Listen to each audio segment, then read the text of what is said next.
पवित्र शास्त्र बाइबल जो आपके पास है और नहीं है तो आप इसको जरूर खरीदें और जरूर लें और जरूर पढ़ें, क्योंकि ये बाइबल खून के सैलाब से निकल फूटी हुई आपके पास आई है। खून के सैलाब से निकलती हुई आई है, ये ऐसे नहीं मिल गई आपको। ये बाइबल खुदा का वचन है। इस्राएली लोग 1900 साल तक भागे भागे फिरे हैं, पनिश किया है खुदा ने, और ये बाइबल को छुपाए छुपाए फिरे अपनी खाल के अंदर इसको सिलवा के भागे हैं, क्योंकि नबूकदनेस्सर बादशाह ने पूरे इस्राएल को तबाह कर दिया था, सिनेगॉग को तबाह कर दिया था, एक एक बाइबल की ग्रंथ जला दी थी। और जो वहां से यहूदी लोग भागे हैं वो बाइबल को अपने बदन में सिल कर भागे हैं। और बाइबल जो हिब्रू में लिखी गई थी, हिब्रू लैंग्वेज सिर्फ मजहबी लैंग्वेज बनकर रह गई थी।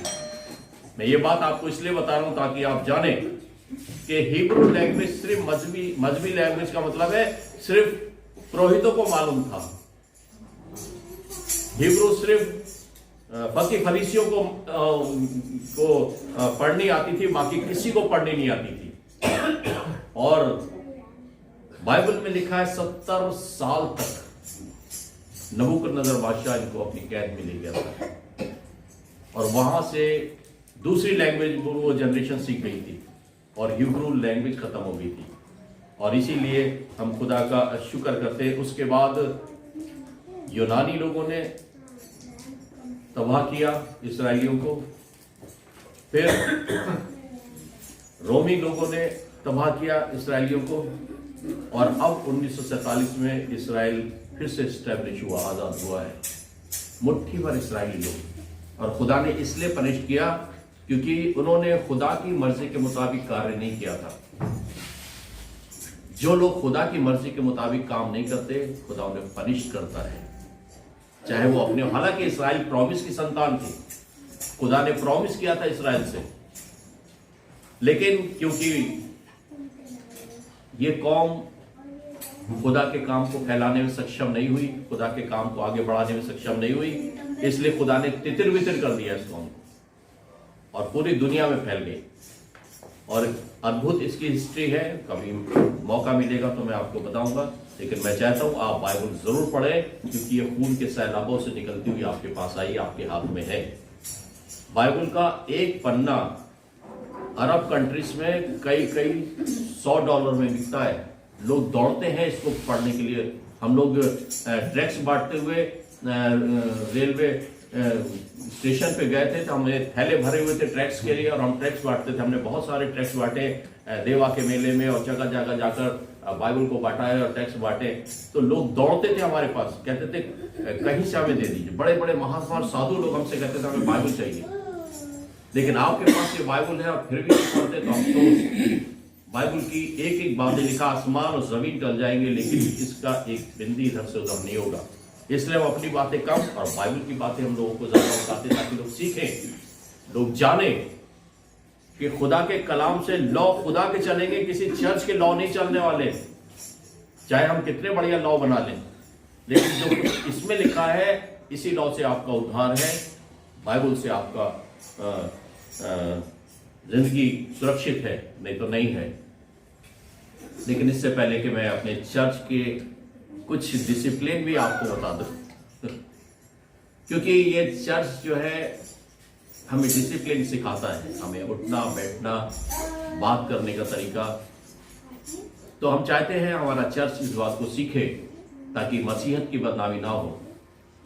इस बीच में मैं 2 बड़े बड़े मीटिंग्स में मैं बोलने के लिए गया। एक चरण होटल में बहुत बड़ा फंक्शन था और वहां पर बहुत लोग थे, 100 से ऊपर लोग थे, और हमारे पास्टर चार्ल्स का बर्थडे था, और वहां पर मुझे बोलने का मौका मिला। फिर इसके बाद में मिस्टर तिवारी के उन्होंने घर लिया है और उनके घर का इनॉग्रेशन था। उस इनॉग्रेशन में गया, क्योंकि दोनों जगह खाना था, इसलिए वहां इतनी भीड़ थी कि सैलाब रोकना बड़ा मुश्किल हो रहा था। और मैं सोच रहा था खुदा बाप, लेकिन मैं आपको खास ये बात बताना चाह रहा हूं, मैं उस भीड़ में थोड़ा सा मैं पीछे बैठा, जब तक वाइफ लीड कर रही थी मीटिंग, दूसरे लोग लीड कर रहे थे, मैंने कहा पीछे जाके बैठते, आवाज सुनाई दे रही है कि नहीं। जब तक पीछे बैठा तो एक शख्स मेरे पीछे बैठा था, वो इतनी जमाइयां ले रहा था बैठ के कि मुझे इतनी हवा लग रही उसके मैं सोचने लगा खुदा बाप, ये जिस चर्च में जाते हैं उनको डिसिप्लिन नहीं सिखाया गया कि कम से मुंह पे हाथ रख लो, सामने वाला तो डिस्टर्ब ना हो। यानी इतना छींक रहा था, इतनी जमाइयां ले रहा था, इतनी ऐसी ऐसी हरकतें कर रहा था, लग रहा था बड़ी मुश्किल से ये पीछे बैठा है। तो मैं लोगों को ये सिखाना मांगता हूं, कम से कम आप ऐसा ना करें। इतनी जमाइयां अगर आ भी रही हैं आपको, क्योंकि अक्सर दुआ के समय में लोगों को बहुत आता है, मुंह पे हाथ जरूर रख ले, या छींकते या खांसते या जमाई लेते समय मुंह पे हाथ जरूर रख ले, ताकि खुदा के लोगों को डिसिप्लिन आए। दूसरी मैं आपको ये बताना मांगता हूं, जो लोग बाइक से आते हैं वो अपनी बाइक थोड़ा सा इधर जाके लगे इस तरफ रख ले, ताकि कार वालों के लिए जगह हो। हम यहां से वहां तक अपने जब बाइक कर लेते हैं तो कार वाले सोचते हैं कि कहाँ लगाए, किसके घर के सामने लगाए। तो हर चीज का ख्याल रखें और अपनी बाइक, थोड़ी सी बाइक एक तरफ रहे और कार एक तरफ रहे, तो अच्छा लगेगा कि हम खुदा की सिताइश और महिमा में लोग जानेंगे कि डिसिप्लिन वाले चर्च लोग होते हैं, क्रिश्चियंस लोग डिसिप्लिन वाले होते हैं और खुदा की महिमा से होती है। सो मेरी बाइबल में लिखा है, जब तुम खाना खाने जाओ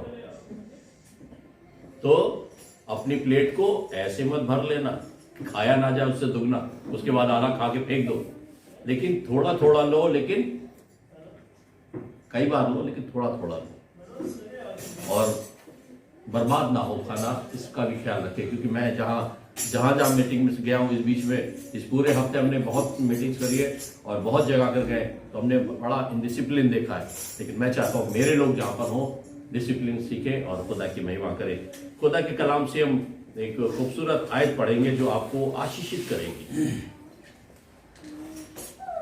मैं खुदा का शुक्र करता हूं कि आप सख्त ठंड में आए। बहुत से लोगों को ठंड ने रोक दिया, आ नहीं सके, बहुत से लोग बीमार हैं, बहुत से लोग कमजोर हैं, लेकिन मैं खुदा का शुक्र करता हूं कि आप ठंड से निकलकर खुदा के भवन में आए। आपको खुदा के घर की धुन थी और इसलिए आप यहाँ पर आए। खुदा आपको ब्लेस करे और आशीषित करे। और हम चाहते हैं आज के वचन से आप ब्लेस होके जाए, आशीषित होकर जाए और आप खुदा बड़ी ब्लेसिंग्स दे आज। सो एक आयत पढ़े, इब्रानियों 12:28 आयत से हम शुरू करेंगे और ये खुदा का कलाम आपके लिए होगा, ताकि आपको खुदा बरकत दे और अनुग्रह से भरे। कोई मेहरबानी से बुलंद आवाज से पढ़ दे और पढ़ने में मेरी सहायता करे, और खुदा का धन्यवाद करें कि खुदावंद ने ये बाइबल दी है जिसको पढ़ने के लिए। इब्रानियों 12 और उसकी 28वीं आयत पढ़े। इस कारण हम उस राज को पाकर जो हिलने का नहीं, इस कारण हम उस राज्य को पाकर जो हिलने का नहीं, खुदा ने एक जबरदस्त राज्य में हमें दाखिल किया है। हम खुदावन के राज्य में हैं। अभी तक तो शैतान हमारे अंगों को अपने लिए इस्तेमाल करता था, हमारे हाथों को, हमारी आवाज को, हमारे होठों को अपने लिए इस्तेमाल करता था, लेकिन अब हम खुदा के राज्य में हैं। हमारा उठना, हमारा बैठना, हमारा चलना, हमारा बात करना खुदा की मर्जी के मुताबिक है। खुदावन ने अपने खूबसूरत राज्य में बुलाया है और उसने कहा ना दिन को धूप से, ना रात को चांदनी से तुम्हारी कुछ हानि होगी। तुम्हारे दाईं तरफ 1000, बाईं तरफ 10,000 गिर जाएंगे, लेकिन वो बला भी तुम्हारे खेमे के करीब नहीं आएगी। ये खुदा के बड़े वायदे हैं। सो बाइबल कह रही है हम उस राज्य को हासिल करके, जो टलने का नहीं, कृतज्ञ हो हाँ, और भक्ति और भय सहित परमेश्वर के ऐसी आराधना करे। भक्ति और भय समेत। सही सुन लीजिएगा ध्यान से, ये वचन को मैं पढ़ते समय एक एक चीज को बड़े ध्यान से समझ रहा था, और मैं चाहता हूं मेरे चर्च के लोग खाली पढ़कर रह ना जाए, सुनकर वाह वाह करके चले ना जाए, बल्कि लिखा है फिर से, हाँ पढ़िए। हाँ, और भक्ति और भय सहित परमेश्वर की ऐसी आराधना करे हाँ, जिससे वो प्रसन्न होता है। जिससे वो खुश होता है। ऐसी आराधना करे। इतने बड़े राज्य में उसने अपने बुलाया है मुझे और आपको। सो भक्ति के साथ ऐसी आराधना करे जिससे वो खुश होता है। ऐसी भी आराधना होती है जिससे वो खुश नहीं होता। लोग आए, बैठे और चले गए, थोड़ी देर ऊँघ लिए, थोड़ी देर मोबाइल पे जाकर बाहर से बात कर ली, कल को पादी साहब ये ना कहा चर्च नहीं आए। और ऐसी आराधना कबूल नहीं की जाती है। बाइबल में लिखा है 2 शख्स दुआ कर रहे थे। एक शख्स बड़ी बड़ी डींगे हाँक रहा था, मैं हफ्ते में 2 बार रोजे रखता हूं, मैं इतना दहेकी देता हूं, इतना चंदा देता हूं, मैं ऐसा करता हूं, मैं ऐसा करता हूं। और बाइबल में लिखा है वो कुछ भी लेकर नहीं गया। और हम चाहते हैं हम ऐसी आराधना करें जो खुदा को पसंदीदा हो। कभी कभी मैंने देखा जेब में हाथ डाल के लोग गाना गा रहे हैं। ऐसे गाना गाते हैं, ऐसी आराधना करते हैं, या ऐसी आराधना करते हैं खुदा की। आसमान और जमीन का मालिक, अपने हाथ उठाकर उसका धन्यवाद करें, खुलकर उसकी आराधना करें। लाट साहब बनकर उसकी आराधना नहीं करी जा सकती। आराधना करने वालों को देखे झुक के दंडवत करते और खुदा का धन्यवाद करते, उसकी महिमा करते हैं। और मेरी बाइबल सिखाती है ऐसी आराधना करें जो उसे पसंद हो। कभी कभी लोग ऐसी आराधना नहीं करते जो खुदा को पसंद है, और फिर कहते हैं चर्च जाने से क्या फायदा हुआ, हमें तो कुछ मिला ही नहीं, हमारा टाइम भी बर्बाद हुआ। आप जैसे हैं सारी जिंदगी ऐसे ही रहेंगे, क्योंकि आपने उसको इज्जत देना नहीं जानी, उसको इज्जत देना नहीं सीखा। लेकिन मेरी बाइबल कहती है ऐसी आराधना करें जिसने अपने राज्य में हमें बुलाया है, अपने हुजूरी में हमें बुलाया है, और जो टलने का नहीं है, हिलने का नहीं है। क्योंकि जितनी चीजें हिलाई जाती है वो सब नाश हो जाएंगी।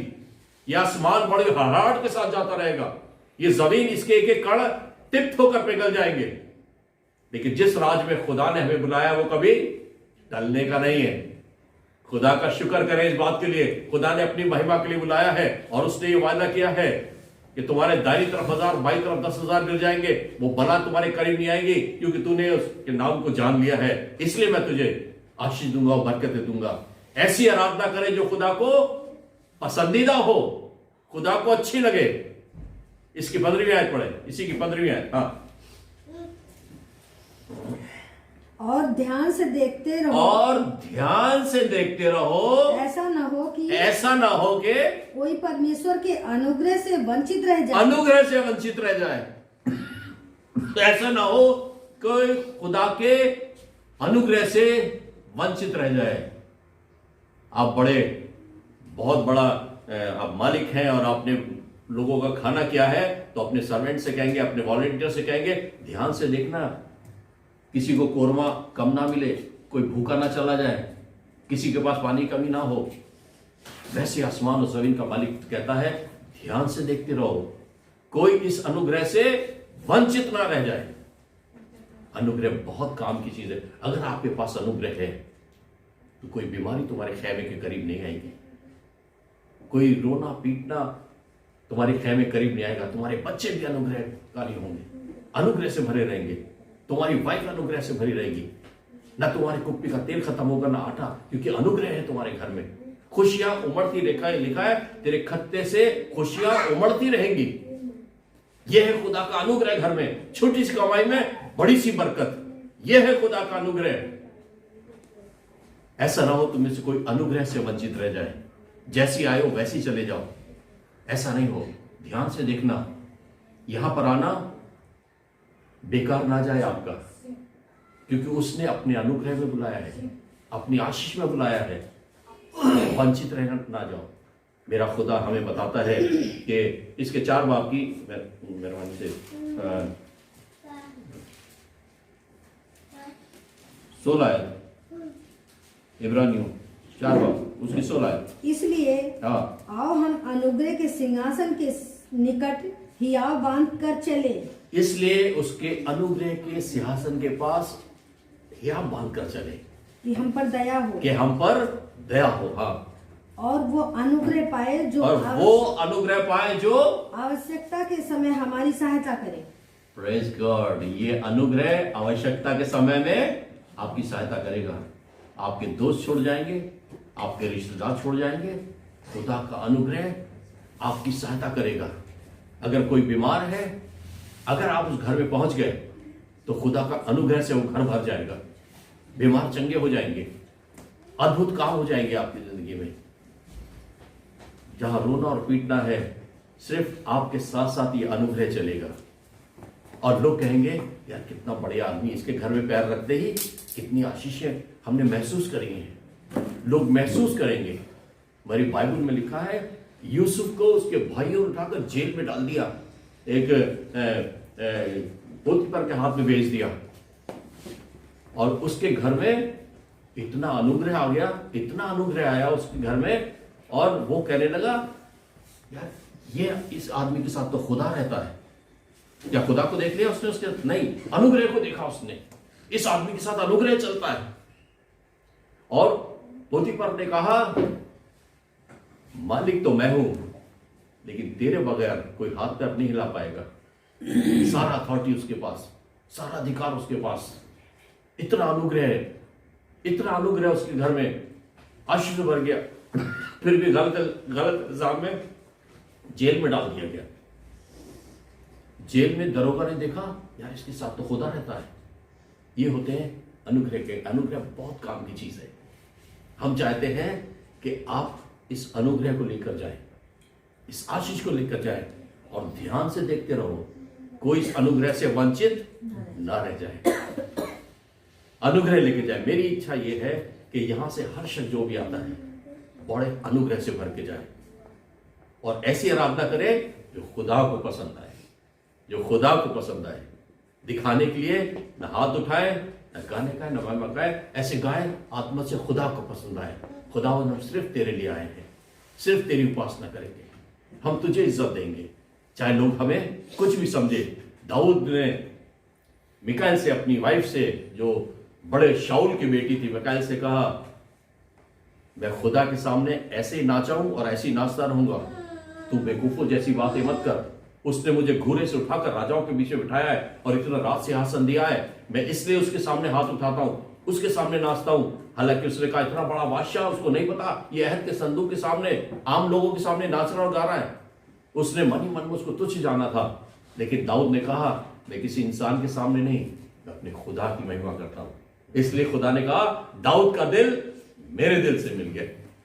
दाऊद जानता था खुदा को इज्जत देना।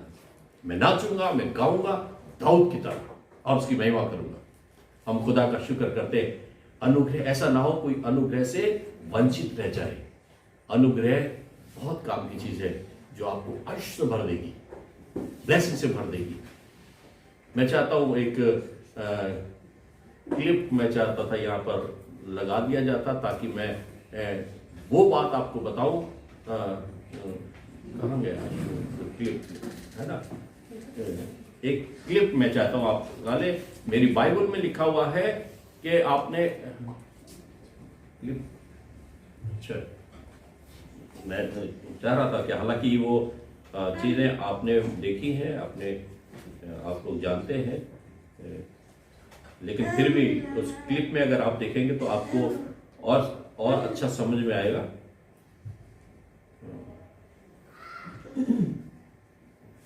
हाँ ना, ये वाला क्लिप है ना,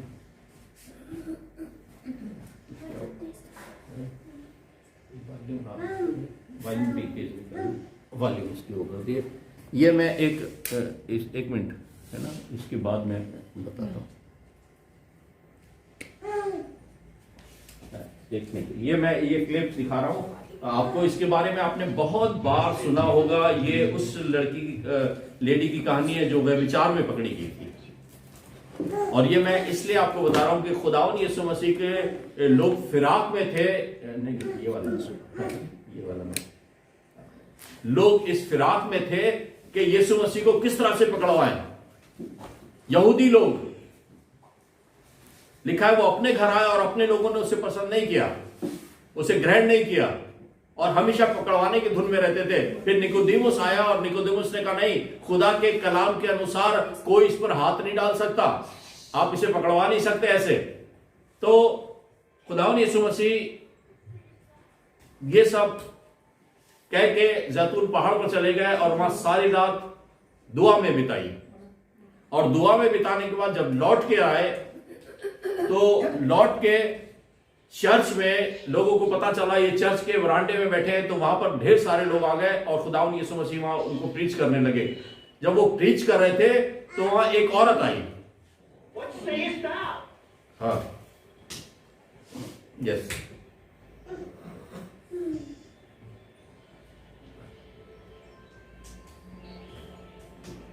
He that is without sin among you, let him first cast the stone at her.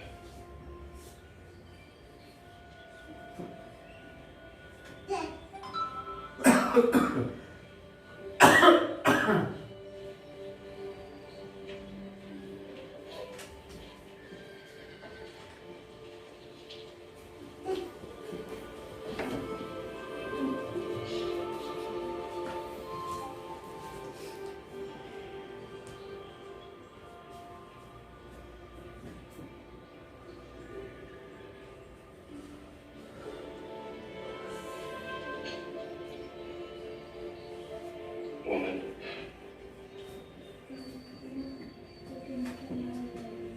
where are those thine accusers?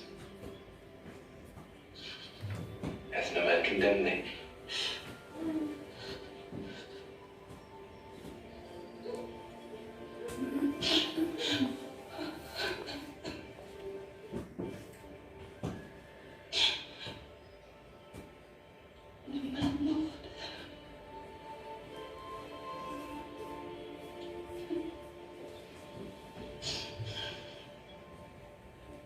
Neither do I condemn thee.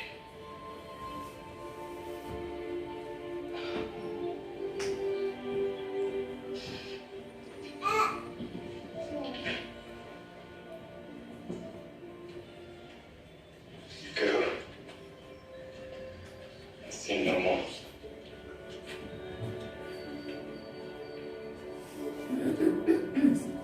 बस मैं ये बताना चाह रहा था आपको, ये क्लिप आपने देखा और आपने बहुत बार इसकी कहानी सुनी है। सो ये यहूदी लोग हैं जो यीशु मसीह को पकड़वाने के चक्कर में दोष ढूंढते फिर रहे हैं, लेकिन मेरी बाइबल में लिखा है आसमान जमीन का सारा अधिकार बाप ने खुदावंद यीशु मसीह को दिया और यीशु मसीह ही जजमेंट करने वाला है सारी दुनिया का। और यहां पर इंसानों ने भी यीशु मसीह को जजमेंट के लिए वहां रखा है कि तू इस औरत के विषय में क्या कहता है, तू इस औरत के विषय में क्या कहता है। और खुदावंद यीशु मसीह ही जजमेंट करने वाला खुदा है। और वो खुदावंद यीशु मसीह से कहने लगे व्यवस्था में ये लिखा है। ये झूठे लोग हैं, खुदा के एक लौते बेटे से झूठ बोल रहे हैं। कई कई बार आप ऐसे चर्चेज में जाएंगे जो बाइबल को घुमा फिरा के पेश कर रहे हैं, ये लोग भी घुमा फिरा के पेश कर रहे हैं। कई बार मेरी वाइफ ने और कई लोगों ने मुझसे कहा कि इस आदमी को पकड़ के क्यों नहीं लाए, खाली ये औरत ही क्या वो थी। ये इसलिए आदमी को पकड़ के नहीं लाए क्योंकि ये उस समय ऐसा लग रहा था सारे यहूदियों में मर्दों का राज है, औरतों को हकीर समझा जाता है। और ये जजमेंट यीशु मसीह के पास आया और यीशु मसीह उंगली से लिखने लगे। कुछ अलग अलग लोग बताते हैं क्या लिखने लगे नहीं मालूम है, लेकिन मैं आज बताता हूं आपको खुदावंद यीशु मसीह लिख क्या रहे थे। यीशु मसीह ने व्यवस्था विवरण 22 बाब 24वीं आयत में लिखा। ये जिस आयत का वर्णन कर रहे थे खुदावंद यीशु मसीह से और कह रहे थे, खुदावंद यीशु मसीह से कह रहे थे कि ये औरत व्यभिचार में पकड़ी गई है और व्यवस्था कह रही है इसे पथराव करके मार डाला जाए, तू क्या कहता है। और खुदावंद यीशु मसीह खामोश थे और लिख रहे थे और वो बार बार पूछ रहे थे तू क्या कहता है इस औरत के विषय में। तब खुदावंद यीशु मसीह ने कहा जो व्यवस्था कहती है वो करो। पहले पत्थर वो मारे जिसने पाप नहीं किया है। और जब वो लिख रहा था तो एक एक करके सारे, ये ऐसा लग रहा था कि अपने आप को बड़े व्यवस्था के जानने वाले दिखाई देते हैं, बाइबल को बहुत अच्छी तरह से जानते हैं, व्यवस्था को बहुत अच्छी तरह से जानते हैं। और खुदावंद यीशु मसीह से व्यवस्था के बारे में पूछ रहे हैं कि व्यवस्था में ये लिखा है। उनको यह नहीं मालूम था व्यवस्था देने वाला तो यही है, यही तो आसमान और जमीन का मालिक है, यही तो वो खुदा है जिसको तुम व्यवस्था बढ़ा रहे हो। तब खुदावंद यीशु मसीह ने वो व्यवस्था की बात लोगों को लिख के बताई। 22 बाब की 24वीं आयत में क्या लिखा है, पढ़िए। तो तुम उन दोनों को उस नगर के फाटक के बाहर ले जाकर, उन दोनों को, यह है व्यवस्था। लेकिन वो लोग कह रहे थे व्यवस्था में लिखा है ऐसी औरत को पथराव कर दिया जाए, लेकिन व्यवस्था तो कह रही है उन दोनों को। क्यों?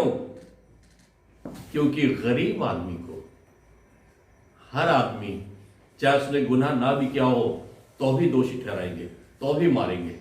हो सकता है वो बहुत बड़ा आदमी हो, मिनिस्टर हो, किसी सेना का बहुत बड़ा ऑफिसर हो, तो उसके पीछे लोग हाथ पैर जोड़ रहे हो, नहीं आप जाइए हम आपको बचा लेंगे, आप चले जाइए, इसको पकड़वा देंगे, इसको पकड़वा देंगे। यह लोग, खुदावंद यीशु मसीह ने कहा कौन है दुनिया में जिसने पाप ना किया हो? सब पापी हैं, और ये तुम लेकर आए ना, तुम सब पापी हो। पहला पत्थर वो मारे जिसने पाप न किया हो। तुम व्यवस्था पढ़ा रहे हो, व्यवस्था तो ये लिखा हुआ है उन दोनों को लाकर पथराव कर दिया जाए। खाली औरत को लेकर आए, खाली औरत को लेकर आए हो, और वो एक एक करके चले गए, क्योंकि उन्हें मालूम था ये अच्छी तरह से जानता, एक एक का गुनाह अच्छी तरह से जानता है।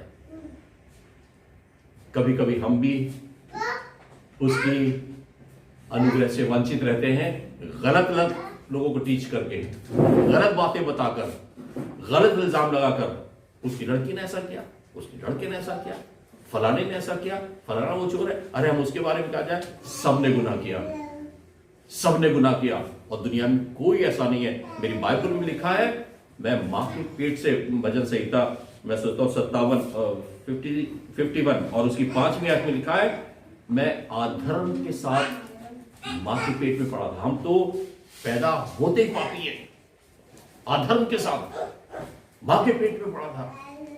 दाऊद कह रहा है, इसलिए हम सब गुनहगार और पापी हैं, लेकिन जिसने आपको अपने अनुग्रह में बुलाया है उसकी महिमा करो, उसका धन्यवाद करो। हम कभी कभी अरे उसके बारे में क्या कहें, वो तो है ही ऐसा, तुम बहुत अच्छे हो, तुम बहुत अच्छे हो, एक दूसरे पर खाली ब्लेम लगा रहे हो। सब पापी हैं, सब ने पाप किया है। हम एकजुट हो, एक दूसरे को सपोर्ट करें, एक दूसरे को बढ़ावा दें और खुदा का धन्यवाद करें, खुदा का धन्यवाद करें। सिवाय यीशु के दुनिया में कोई भी ऐसा नहीं था जिसने गुनाह ना किया हो। बाइबल में लिखा हुआ है, लू का 7 बाब में, एक कोढ़ी था जिसको खुदा ने कोढ़ से चंगा किया था। कोढ़ का मतलब है गुनहगार, पापी इंसान। खुदावंद यीशु मसीह ने कोढ़ से उसको बचाया था, और वो खुदा के सामने था, और लाजर भी वहां पर था, और उसने खुदावंद यीशु मसीह की दावत करी। और जब उसने खुदावंद यीशु मसीह की दावत करी तो एक पापी स्त्री आई, और उसने यीशु मसीह को देखा और आंसुओं से उसके पैर को धोने लगी, बालों से पोंछने लगी, ढेर सारा इत्र उसके पैरों पे डाल दिया। और ये कोढ़ी जिसको खुदावंद यीशु मसीह ने चंगाई दी थी, ये अंदर अंदर सोचने लगा, अगर ये भविष्यवक्ता होता, अगर ये खुदा का बेटा होता, तो ये जानता कि ये औरत तो बहुत पापी है जो उसे छू रही है, ये तो बहुत खराब औरत है जो बालों से इसका पैर धो रही है। तब खुदावंद यीशु मसीह ने उससे क्या कहा? खुदावंद यीशु मसीह ने उसकी मन की बात जान दी। वो न्यायी परमेश्वर है, न्याय खुदा के हाथ में दे। आप किसी का न्याय नहीं कर सकते। सबने गुनाह किया, सबने गुनाह किया। ध्यान से देखते रहो, ऐसा ना हो तुम में से कोई शख्स खुदा के प्यार से वंचित रह जाए। किसी पे दोष लगाने की जरूरत नहीं है। दोष लगाना तो और ना लगाना खुदा के हाथ में है। और यीशु मसीह ने उस औरत से कहा, जा मैंने तेरे गुनाह माफ किए, अब पाप मत करना। खुदावंद यीशु मसीह ने यहां पर भी, जब वो अंदर अंदर सोच रहा था कि ये तो अगर खुदा का बेटा होता, अगर ये गुरु होता, ये भविष्यवक्ता होता, तो ये नहीं जानता कि ये औरत जो उसके पैरों को धो रही है ये कौन है। 37वीं आयत 7 बाब की 37वीं आयत पढ़ी, क्या हुआ? 37 और 38 आयत। और कोई नया दाखरस नहीं, लूका की इंजील उस नगर की एक पापिनी स्त्री ये जानकर हाँ। कि वो 37 ना। फरीसी के घर में भोजन करने बैठा है, हाँ संगमरमर के पात्र में चित्र लाई हाँ और उसके पाँवों के पास पीछे खड़ी होकर रोती हुई उसके पाँव को आंसुओं से भिगोने और अपने सिर के बालों से पोंछने लगी हाँ और उसके पाँव बार बार चूम कर उन पर चित्र मला। हाँ यह देखकर वो फरीसी जिससे ने उसे बुलाया था हाँ। अपने मन में सोचने लगा, यदि ये भविष्यद्वक्ता होता तो जान जाता कि ये जो उसे छू रही है वो कौन है। वो अंदर ये सोचने लगा कि वो जान, अगर ये भविष्यवक्ता हो तो जान जाता। अरे अगर ये भविष्यवक्ता नहीं होता तो तुम तो कोढ़ी थे, तुम्हारे हाथों से तो पीठ निकल रही थी, तुम रिजेक्ट कर दिए गए थे दुनिया से, बाहर निकाल दिए गए, पथराव मार मार के शहर से बाहर निकाल दिए गए थे, कोई तुम्हें पूछता नहीं था। इसने तुम्हें चंगाई दी, इसने तुम्हें इस औहदे पे रखा कि तुम लोगों के साथ उठ बैठ सको। और अब तो मन में सोच रहे अगर ये भविष्यवक्ता होता, अरे भविष्यवक्ता नहीं होता तो तुम चंगे कैसे हो गए थे। तब खुदा यीशु मसीह ने उससे कहा, हाँ इसकी 40वीं है। हाँ यीशु ने उसके उत्तर में कहा, हाँ हे शमौन, हाँ मुझे तुझसे कुछ कहना है। मुझे तुझसे कहना है। बाद में मैं अब ज्यादा पढ़ने में टाइम लग जाएगा, मैं जल्दी जल्दी बता देता हूं। उसने कहा मुझे तुझसे कुछ कहना है। एक आदमी जो बहुत पापी था और एक जो थोड़ा था, यानी कि एक आदमी जो 100 दिनार धरता था और दूसरा 25 दिनार था। तो जिसके 25 माफ हुए वो ज्यादा प्यार करेगा, जिसके 100 हुए वो ज्यादा प्यार करेगा। कौन ज्यादा प्यार करेगा? उसने कहा जिसके ज्यादा माफ हुए। खुदावंद यीशु मसीह ने कहा कि तू तो कोढ़ी था, कुछ भी नहीं था, और ये औरत तो इसलिए प्यार कर रही है क्योंकि ये ज्यादा पापी थी, अपने आप को ज्यादा पापी समझ रही थी, इसलिए इसने इतना डाला प्यार किया है। हम खुदा का शुक्र करते हैं, खुदावंद यीशु मसीह का इंसाफ सच्चा इंसाफ होता है और हम खुदा का धन्यवाद करते हैं और खुदा की महिमा करते हैं। इसलिए ध्यान से देखते रहो, कोई इस अनुग्रह से वंचित ना रह जाए। दोष मत लगाओ कि तुम पर भी दोष लगाया जाएगा। तो पहले अपनी आंख का तिनका तो देख ले, तब जाके दूसरे को दोष लगाना। खुदा से कहे खुदावंद, एक दूसरे के लिए दुआ करें और कहे खुदावंद क्षमा कर। यीशु मसीह न्यायी है, उसने हम सबके जो बहुत गुनाह थे क्षमा किए। मैं आज इसलिए वर्शिप कर रहा हूं क्योंकि मैं तो पाप में फंसा हुआ था। मेरे खुदा ने मुझे बुलाया और अपनी महिमा के लिए बुलाया, इसलिए मैं खुशी खुशी खुदा की महिमा करता, खुदा का धन्यवाद देता हूं। आज 40 साल से खुदा की महिमा करते करते मैं थका नहीं। मुझे अच्छा लगता है, जैसे हजारों लोगों में बड़ी बड़ी कन्वेंशन में मैं मैसेज देता हूं, वैसे 2 आदमियों में भी देता हूं। मैं कोई मिलावट नहीं करता किसी तरह से कलाम में, क्योंकि मेरे खुदा ने अपनी महिमा के लिए बुलाया है और इसलिए हम खुदा का धन्यवाद देते हैं। इसलिए ध्यान से देखते रहो, जिसने अपने अनुग्रह में बुलाया है, कोई अनुग्रह से वंचित ना रह जाए। अनुग्रह बहुत काम की चीज है जो आपको आशीषित करेगा, ब्लेस करेगा। और मैं चाहता हूं आप यहां से आशीष लेकर जाए। दोष लगाने वाली भावनाओं को अपने दिल से हटा दें, क्योंकि सब पापी हैं, सब पापी हैं। मीडिया तो जबरदस्ती आपको उछालेगी, क्रिश्चियंस ने ऐसा करा, क्रिश्चियंस ने ऐसा करा, क्रिश्चियंस ने ऐसा करा। दोष लगाने वाला हमेशा खुदा के सिंहासन तक जाता और वो दोष लगाता है, लेकिन यीशु मसीह क्षमा करने वाला है। हम सबके गुनाह उसने क्षमा किए। ऐसा ना हो कि कोई कड़वी जड़ कूट कर तुम्हें दुख दे, तुम्हें तबाह कर दे और बर्बाद कर दे। इसलिए खुदा का धन्यवाद करें और उस खुदावन की महिमा करें। एक और मिसाल देकर खुदावन यीशु मसीह ने लोगों को एनकरेज किया, बढ़ाया। मत्ती की इंजील 18 बाब 23वीं आयत। मत्ती की इंजील 18 बाब और उसकी 23वीं आयत। इसलिए स्वर्ग का राज्य उस राजा के समान है, स्वर्ग का राज्य उस राजा के समान है जिसने अपने दासों से लेखा लेना चाहा। जिसने अपने दासों से लेखा लेना चाहा। भाई हिसाब दो। स्वर्ग का राज्य उस राजा के समान है जिसने अपने दास से लेखा लेना चाहा। अब तो रजिस्टर ऑडिट होगा भैया, लेखा लिया जाएगा।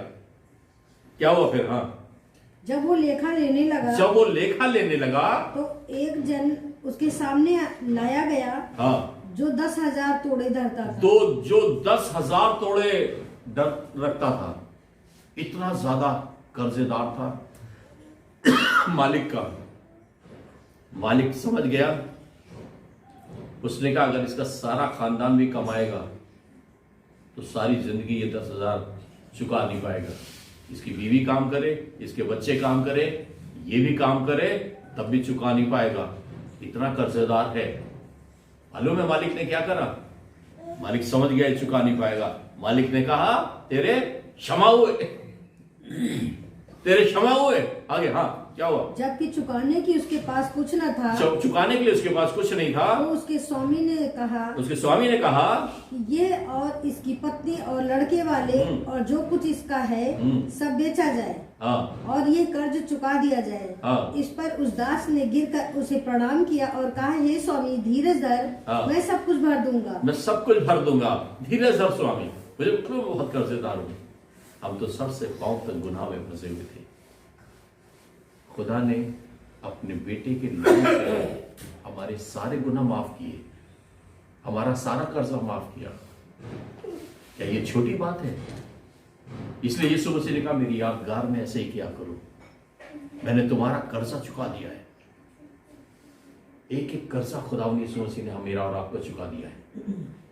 हम खुदा का शुक्र करते हैं। मेरी बाइबल में लिखा है हमारा कर्जा तो बहुत भारी था, इतना भारी था कि अगर मैं मरने लगूं, मेरे दोनों बेटे कहें, मेरी बहू है कहे, मेरे नाती पोते कहे, मेरी वाइफ कहे, खुदा हमारी जान ले लो और इनको छोड़ दो, तो छोड़े नहीं जाओगे। लेकिन यीशु मसीह ने कर्जा चुकाया क्रूस पर अपनी जान देकर। इतनी बड़ी नजात से नावाकिफ होकर कैसे बच सकते हो? इतनी बड़ी नजात खुदा ने तैयार करी है। और खुदा यीशु मसीह ने मिसाल दी कि सब कुछ बेचा जाए, इसने कहा नहीं। फिर क्या हुआ? तब उस दास के स्वामी ने तरस खाकर उसे छोड़ दिया और उसका उधार क्षमा किया। यह है मेरा खुदावन, यह है मेरा यीशु, यह है वो मिसालें जो बाइबल में मेरे और आपके लिए दी गई हैं। इतना दयालु परमेश्वर है। काय का घमंड, काय का ऐठाठी। ऐसी आराधना करो जो उसको पसंद आए। खुदावन आज की सुबह तूने अपनी महिमा में मुझे बुलाया है। 2021 में 21 का जनवरी का आखिरी दिन तक खुदा ने अपनी महिमा की और पूरे साल वो सुरक्षित रखेगा। सिर्फ इतना करो, खुलकर उसकी उपासना करो। ऐसी उपासना करो जो खुदा को पसंद आए। मेरा उठना, मेरा गाना, मेरा बजाना खुदा को पसंद आए। मैं इसलिए लोगों से कहता हूं बॉस के आने से पहले आ जाओ कि खुदा को पसंद आए, ये मुझे प्यार करता है। इसको सैटरडे से धुन थी कि मैं खुदा के घर में जाऊंगा। आखिर में सारे गाने निकल जाएंगे। मैं अक्सर लोगों से कहता हूं अगर कोरमा खत्म हो जाए तब आप आए, खाली रोटी आपके हाथ में आए तो कैसा लगेगा? अरे कोरमा और रोटी दोनों का एंजॉय करें ना, दोनों चीज कर ले। सारी बिरयानी खत्म हो जाए, सिर्फ रायता पर बचे आपके हाथ में तो कैसा लगेगा? प्रेज एंड वर्शिप जरूरी चीज है, सबसे जरूरी चीज है। प्रेज एंड वर्शिप में यरीहो की दीवार जो उठाई नहीं जा रही थी, खुदा ने कहा एक साथ मिलकर जय जयकार करना, तुम्हारी बड़ी से बड़ी प्रॉब्लम सॉल्व हो जाएंगी। सिर्फ गाने में इतनी शक्ति है, शैतान का सिंहासन हिल जाता है। सिंहासन की ताकतें छोड़ के भागती है सिर्फ प्रेज एंड वर्शिप में। कलाम तो इसलिए है ताकि आप सुने और सीखें और उसके हिसाब से चलें, लेकिन प्रेज एंड वर्शिप मस्ट। उसी को छोड़कर आप लास्ट में आते हैं, अरे अभी तो गाने चल रहे होंगे, उसके बाद आएंगे आप। अफसोस। मैं तो सिर्फ इसलिए डिसिप्लिन सिखाना मांग रहा हूं क्योंकि मेरी बाइबल में मेरे खुदा ने ये मुझे सिखाया है। जैसे आप अगर पहले भी आ जाते हैं, बैठे और खुदा का धन्यवाद करें, खुदावंद मैं इस कुर्सी पे आ सकती हूँ, बैठ सका, तेरी महिमा करने के लिए तेरे भवन में आ सका। हम खुदा का शुक्र करते हैं। मालूम है इसी तरह से एक दूसरा दास था, इसके सारे माफ हो गए, $10,000 सारे माफ कर दिए गए। दूसरे दोस्त ने इससे कर्जा लिया था 50,000 का, मालिक ने इसका 10 लाख माफ कर दिया, लेकिन ये 50,000 माफ जब बाहर गया तो वो मिला जिसने कर्जा लिया था, उसने गरवान पकड़ लिया, कर्जा दो, मेरा कर्जा दो। मेरा कर्जा चुकाओ। आगे लिखा हुआ, मैं पढ़ाऊंगा नहीं, आके बाद में घर में पढ़ लीजिएगा, लिखा हुआ है कि उसमें उसका गिरबान पकड़ लिया और जेल में डाल दिया कि जब तक कर्जा पाई नहीं भर दोगे मैं माफ नहीं करूंगा। उसको बहुत सजा मिली। जब तेरा माफ हो गया था, तूने क्यों नहीं दूसरे का माफ किया? इसलिए एक दूसरे के गुनाह क्षमा करो, क्योंकि मेरे खुदा ने मेरे माफ किए। कभी कभी हम मालूम है, लोग हमसे अक्सर कहते हैं, पाल साहब आप आए हमारे बाप की दुआ नहीं बोलते। अक्सर लोग कहते हैं कि दुआ खत्म होने के बाद हमारे चर्च में तो आए हमारे बाप की दुआ बोली जाती है, आप नहीं बोलते। मैं उनसे कहता हूं, मेरे खुदा ने क्रूस पर मेरे सारे गुनाह माफ कर दिए, और हम आए हमारे बाप की दुआ में कहते हैं जिस तरह से हम माफ करते हैं तू भी माफ कर। तुम माफी नहीं करते ठीक से, तो तुम्हारी माफी, इसका मतलब जजमेंट खुदा के हाथ में खुद दे रहे हो और कह रहे हो कि क्रूस पर बहाया हुआ खून बेकार चला गया। उसने क्रूस पर से कहा, आए बाप इन्हें, खाली क्रिश्चियंस को, सारी दुनिया के लिए उसने कहा, आए बाप इन्हें माफ कर, क्योंकि ये नहीं जानते क्या करते। माफी मेरी क्रूस से आ गई है, अब मैं जजमेंट नहीं दूंगा खुदा के हाथ में। ये दुआ जब खुदा यीशु मसीह ने सिखाई थी शागिर्दों को, जब तक वो क्रूस पर नहीं चढ़े थे, उससे पहले सिखाई थी। सो हम वही कहते, हम रट्टू तोता नहीं है। खुदा ने कहा ऐसे ही क्या करो, ये नहीं कहा यही क्या करो।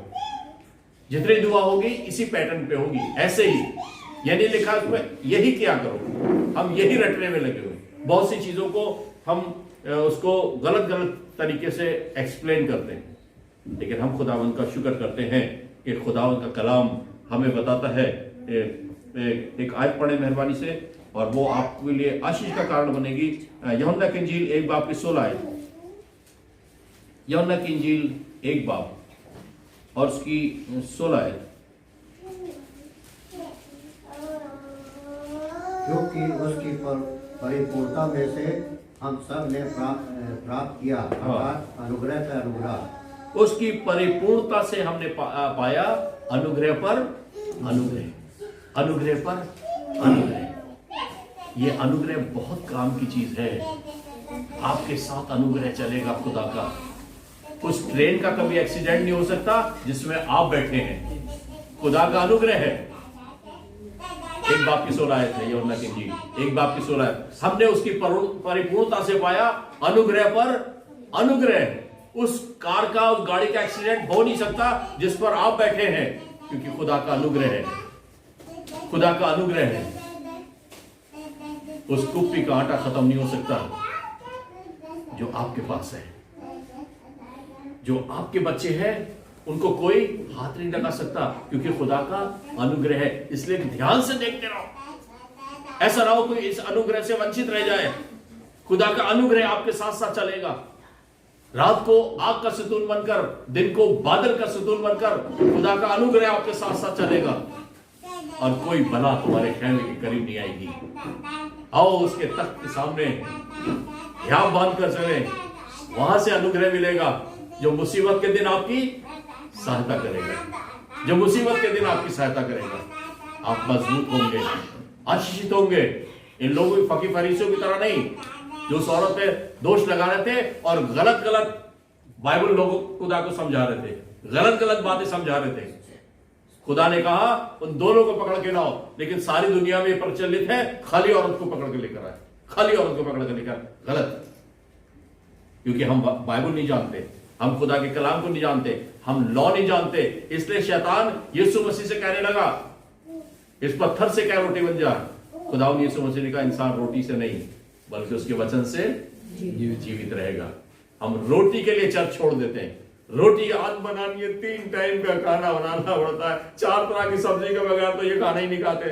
अच्छा, मर जाओगे, सबसे पहले पेट फटता है, मरने के बाद सबसे पहले पेट फटता है। रोटी से नहीं, उसके वचन से जीवित रहोगे। हम खुदा का शुक्र करते हैं, खुदा ने अपनी महिमा के लिए बुलाया है, इसलिए क्या बांधे। ऐसा ना हो, ऐसी आराधना करे जो खुदा को पसंद आए। आपकी आराधना खुदा को पसंद आए, इसलिए ध्यान से देखते रहो। ऐसे आराधना कभी मत करिएगा, लाट साहब बन के आराधना मत करिएगा। जेब में हाथ डाल के नहीं, हाथ डाल के खुल के घुटनों में बैठकर उसकी आराधना करें। और खुदा आपको ब्लेस करेगा, आशीष करेगा। और अगर आपकी आराधना खुदा को पसंद आई तो आप अपने अनुग्रह पर अनुग्रह पाते चले जाएंगे, अनुग्रह पर अनुग्रह पाते चले जाएंगे। यूहन्ना की इंजील 5 बाब, मैं सोचता हूँ एक आखिरी आत्मा पढ़वाऊंगा, यूहन्ना की इंजील 5 बाब, और ताकि आप जाने कि खुदावन यीशु मसीह ने इसकी 26-27 है, 26 और 27 है।